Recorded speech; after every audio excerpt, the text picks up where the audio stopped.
Hello everyone, welcome to my channel polity with Manju. आज अपन अधिकारों से रिलेटेड कुछ एमसीक्यूज हैं। अधिकार जो टॉपिक पिछले वीडियो में अपन ने किया था, तो उससे रिलेटेड एमसीक्यूज हैं, वो करेंगे। तो चलिए शुरू करते हैं। अधिकार सामूहिक हित पर वरीयता रखते हैं। इस विचार का सही अर्थ क्या है? अधिकार बहुमत के अधीन होते हैं। अधिकार उपयोगिता से निर्धारित होते हैं। अधिकार बहुमत की इच्छा पर प्राथमिकता रखते हैं। अधिकार केवल कानूनी दावे हैं। तो इसका आंसर आएगा अधिकार बहुमत की इच्छा पर प्राथमिकता रखते हैं, यानी अधिकार हैं वो बहुमत, आंसर सी आएगा। अधिकार हैं वो बहुमत की इच्छा होती है कि हमारे लिए अधिकार हो। जो मतलब कमज़ोर वर्ग हैं, जो संख्या में कम हैं, अल्पसंख्यक हैं, उनके कोई अधिकार नहीं हो, वो दबाना चाहते हैं। हर जगह यही होता है कि जो बहुसंख्यक होते हैं, जो बहुमत की इच्छा है वो उन्हीं की चलती है। लेकिन अधिकारों में ऐसा नहीं है। अधिकार सबके लिए समान रूप से लागू होते हैं, सबको अधिकार प्राप्त हैं। तो आंसर सी आएगा। प्राकृतिक अधिकारों को निरर्थक कहा गया है। यह आलोचना किस संदर्भ में है? प्राकृतिक अधिकारों के समर्थन में, प्राकृतिक अधिकारों की आलोचना में, वैधानिक अधिकारों के समर्थन में, मानवाधिकारों के समर्थन में। तो इसका आंसर आएगा बी। ये बेंथम ने कहा था कि प्राकृतिक अधिकार बकवास हैं, प्राकृतिक अधिकार नाम के कोई अधिकार नहीं है। जबकि लोक ने प्राकृतिक अधिकारों का पक्ष लिया था। उन्होंने 3 प्राकृतिक अधिकार भी बताए थे: जीवन, स्वतंत्रता और संपत्ति। अधिकार केवल औपचारिक समानता प्रदान करते हैं। ये किसकी आलोचना है? उदारवादी दृष्टिकोण, मार्क्सवादी दृष्टिकोण, आदर्शवादी दृष्टिकोण और नैतिक दृष्टिकोण। चलिए, बड़ा इजी क्वेश्चन है, बताइए। कल किया भी था अपन ने समानता में। तो इसका आंसर आएगा बी। मार्क्स कहते हैं कि अधिकार हैं वो औपचारिक हैं, एक तरह से औपचारिक समानता है, वो दिखावा है। बाकी अधिकार उद्योगपतियों के होते हैं, पूंजीपतियों के होते हैं, गरीब वर्ग के, मजदूर वर्ग के कोई अधिकार नहीं होते। जब तक आर्थिक समानता नहीं आएगी तब तक अधिकार सिर्फ दिखावा है। अधिकार उन्हीं लोगों के लिए हैं। तो आंसर बी आएगा। कल ये अपन ने किया भी था। असमानता तभी उचित है जब वह कमजोर वर्ग के हित में हो। यह किस सिद्धांत का मूल है? असमानता तभी उचित है जब वह कमजोर वर्ग के लिए हो। स्वतंत्रता सिद्धांत, समानता सिद्धांत, अंतर सिद्धांत, उपयोगितावाद। तो इसका आंसर आएगा अंतर सिद्धांत, क्योंकि ये रोल्स ने कहा था कि अधिकारों में मतलब अंतर तभी तक सही है जब वो कमज़ोर वर्ग की सहायता करें, कमज़ोर वर्ग को फ़ायदा पहुंचाएं, तभी अधिकारों में जो अंतर किया जा रहा है वो सही है। तो इसमें अंतर सिद्धांत आएगा। क्षमता दृष्टिकोण में अधिकारों का मूल्यांकन किस आधार पर होता है? कानूनी स्थिति, संसाधनों की मात्रा, वास्तविक अवसर और क्षमताएं, राज्य की शक्ति। तो इसका आंसर आएगा सी। क्षमता दृष्टिकोण मतलब मनुष्य की वास्तविक अवसर और क्षमताएं। क्षमता मतलब मनुष्य के लिए ऐसी दशाएं पैदा करेगा राज्य, उनको अपनी क्षमताओं का विकास करने के लिए संसाधन उपलब्ध करवाएगा। नकारात्मक स्वतंत्रता का अर्थ क्या है? समानता, हस्तक्षेप की अनुपस्थिति, राज्य सहायता, आर्थिक अधिकार। तो इसका आंसर आएगा हस्तक्षेप की अनुपस्थिति। ये अपन ने देखा था स्वतंत्रता टॉपिक में कि नकारात्मक राज्य का मतलब होता है कि वो बिल्कुल हस्तक्षेप ना करे मनुष्य के जीवन में। तो इसमें नकारात्मक स्वतंत्रता का अर्थ है राज्य का बिल्कुल हस्तक्षेप नहीं। सकारात्मक अधिकार की मुख्य विशेषता क्या है? राज्य से दूरी, राज्य की सक्रिय भूमिका, केवल नैतिकता, केवल राजनीतिक अधिकार। तो इसका आंसर आएगा बी, राज्य की सकारात्मक भूमिका, यानी राज्य व्यक्तियों को संसाधन उपलब्ध करवाएगा, उनको अपने विकास के लिए संसाधन उपलब्ध करवाएगा, ऐसी दशाएं उपलब्ध करवाएगा जिससे वो अपना विकास कर सके। सांस्कृतिक सापेक्षा का तात्पर्य क्या है? अधिकार सार्वभौमिक है, अधिकार संस्कृति पर निर्भर है, अधिकार स्थिर है, अधिकार केवल कानूनी है। तो यह आएगा अधिकार संस्कृति पर निर्भर है। सांस्कृतिक सापेक्षा का मतलब अधिकार संस्कृति पर निर्भर है। औपचारिक समानता की सीमा क्या है? यह बहुत व्यापक है, यह केवल कानूनी समानता तक सीमित है, यह आर्थिक है, यह सामाजिक है। बताइए आप लोग, औपचारिक समानता की सीमा क्या है? यह केवल कानून तक, बहुत सारी चीज़ें ऐसे हैं जो कानूनी समानता देती हैं, लेकिन बहुत सारे अधिकार ऐसे भी हैं जो उससे बाहर भी हैं। बहुत सारे अधिकार हैं, कानून के दायरे में कुछ और आता है। जैसे समाज में बहुत सारी ऐसी असमानताएं हैं जो कानून के दायरे में नहीं आती, लेकिन फिर भी हैं वो असमानताएं। वास्तविक समानता का लक्ष्य क्या है? समान कानून, वास्तविक जीवन में समान अवसर, केवल औपचारिक समानता, केवल आर्थिक समानता। तो बताइए क्या होगा इसका आंसर? वास्तविक समानता का लक्ष्य क्या है? इसका लक्ष्य होगा, आंसर होगा बी, वास्तविक जीवन में समान अवसर। यानी परिणामों की समानता नहीं, अवसरों की समानता होनी चाहिए, सबको समान अवसर मिलना चाहिए। वास्तविक समानता का यही अर्थ है। अधिकार सामाजिक रूप से निर्मित होते हैं, यह किस दृष्टिकोण से जुड़ा हुआ है? प्राकृतिक, उत्तराधुनिक, वैधानिक और आदर्शवादी। अधिकार सामाजिक रूप से निर्मित होते हैं, यह किस दृष्टिकोण से जुड़ा हुआ है? यह है उत्तराधुनिक। उत्तराधुनिक काल में कहा गया कि अधिकार हैं वो समाज की देन है, समाज से पैदा हुए हैं, समाज ने उनको स्वीकृति दी है और राज्य ने उनको सुरक्षा दी है। विकास का अधिकार किस श्रेणी में आता है? प्रथम पीढ़ी, द्वितीय पीढ़ी, तृतीय पीढ़ी, चतुर्थ पीढ़ी। तो चलिए बताइए, इसका आंसर आएगा सी, तृतीय पीढ़ी में ही विकास का अधिकार, यानी अधिकारों के विकास की बात कही गई है।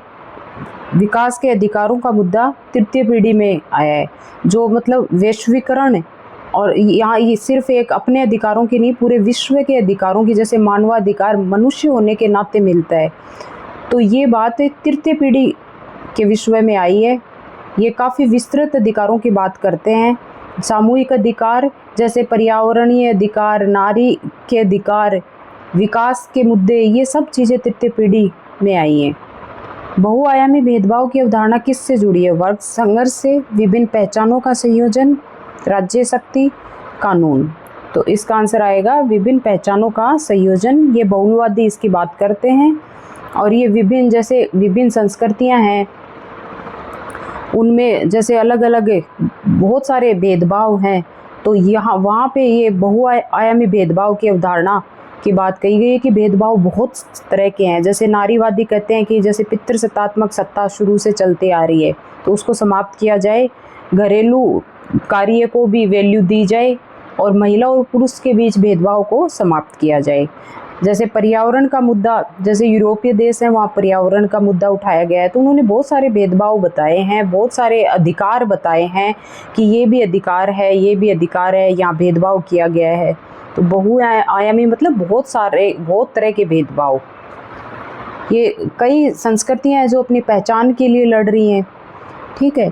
तो ये पहचानों के संयोजन की बात है, बहुआयामी भेदभाव में की गई है ये। तो आंसर बी आएगा। संसाधनों के बिना अधिकार निरर्थक है, किस विचार को दर्शाता है? उदारवाद, मार्क्सवादी आलोचना, प्राकृतिक सिद्धांत, वैधानिक सिद्धांत। तो इसका आंसर बी आएगा। मार्क्स ने संसाधनों के बिना अधिकार निरर्थक हैं ये बात कही है। जब तक आर्थिक समानता नहीं आएगी, संसाधनों का बंटवारा सही नहीं होगा, समान नहीं होगा, तब तक कोई अधिकार नहीं है, कोई स्वतंत्रता नहीं है, ये सब दिखावा है, कोई समानता नहीं है। ये बात मार्क्स ने बोली है, या मार्क्सवादियों ने बोली है। मार्क्स ने बोली है, जो मार्क्स को फॉलो करते हैं मार्क्सवादी, उन्होंने बोली है। मानवाधिकार अविभाज्य हैं, इसका अर्थ क्या है? अधिकार अलग अलग हैं, सभी अधिकार परस्पर जुड़े हुए हैं, केवल राजनीतिक अधिकार महत्वपूर्ण है, केवल आर्थिक अधिकार महत्वपूर्ण है। तो इसका आंसर आएगा बी, सभी अधिकार परस्पर जुड़े हुए हैं। जैसे समानता है, स्वतंत्रता है, दोनों आपस में जुड़े हुए हैं। समानता के बिना स्वतंत्रता अधूरी है, और स्वतंत्रता के बिना समानता अधूरी है, ये दोनों पूरक हैं। तो मानवाधिकारों का अविभाज्य मतलब ये सब अधिकार एक दूसरे से जुड़े हुए हैं, एक अधिकार के बिना दूसरे अधिकार की कोई वैल्यू नहीं है। जैसे आपको सिर्फ बोलने का अधिकार दे दिया, ठीक है, पढ़ने का अधिकार दे दिया, लेकिन स्कूल नहीं है। तो जैसे आर्थिक अधिकार दे दिया, लेकिन जब तक आपके पास सामाजिक अधिकार नहीं है तो फिर उसकी कोई औचित्य नहीं है। आपको राजनीतिक अधिकार दे दिया, लेकिन आपके पास आर्थिक अधिकार नहीं है, तो भी उसका कोई औचित्य नहीं है। तो इसका कहने का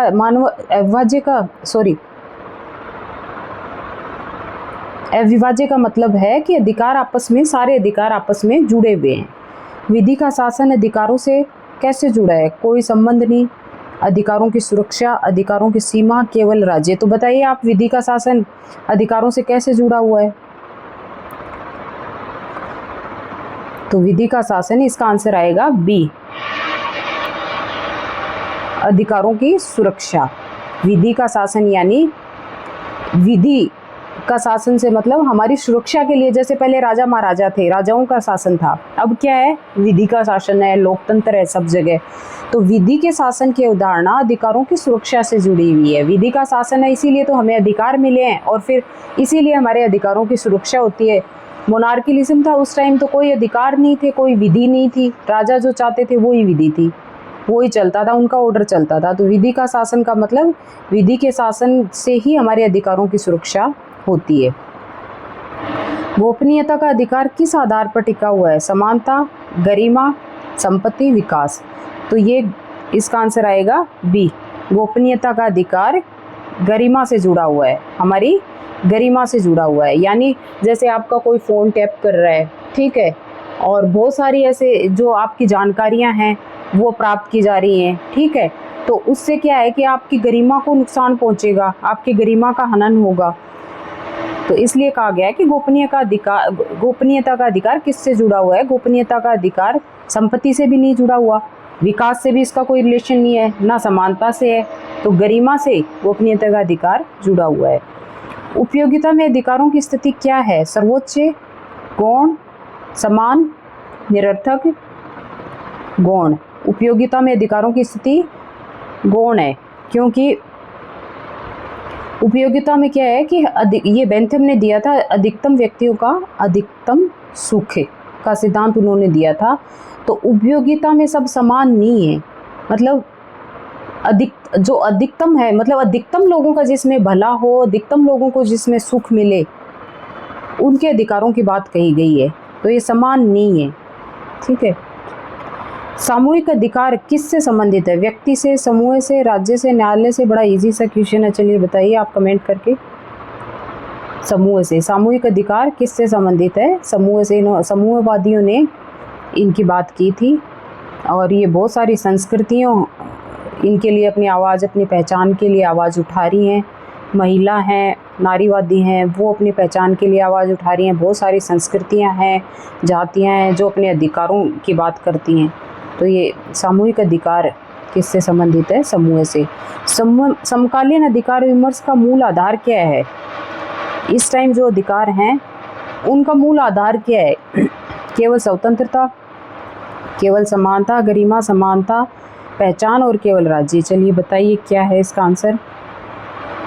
इसका आंसर होगा सी, यानी समकालीन अधिकार। जो इस समय जो अधिकारों की बात है वो, उसका मुद्दा क्या है? गरिमा है मनुष्य की, समानता है, और पहचान का है कि पहचान हर व्यक्ति की, हर समूह की, हर जाति की पहचान होनी चाहिए, उनकी गरिमा का सम्मान होना चाहिए, और उनको समानता दी जानी चाहिए हर क्षेत्र में। अवसरों में, जैसे हमारे यहाँ सरकारी नौकरियों में अवसरों में समानता की बात कही गई है, इसके लिए कुछ वर्गों को, जातियों को रिजर्वेशन दिया गया है।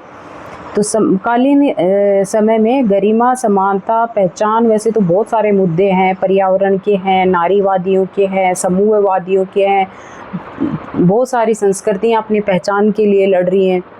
तो इस टाइम अधिकारों का दायरा बहुत विस्तृत है। तो ये थे 20 MCQs। आई होप आप लोगों को अच्छे लगे होंगे। अगले वीडियो में अपन ने अभी टॉपिक ख़त्म नहीं किया है, अधिकारों का पे एक वीडियो आया है, अभी अगले वीडियो में मैं कंप्लीट करवाऊँगी और कुछ और MCQs लेके आऊँगी। तो प्लीज़ मेरे चैनल को फॉलो करिए, लाइक करिए, शेयर करिए एंड सब्सक्राइब करिए। धन्यवाद।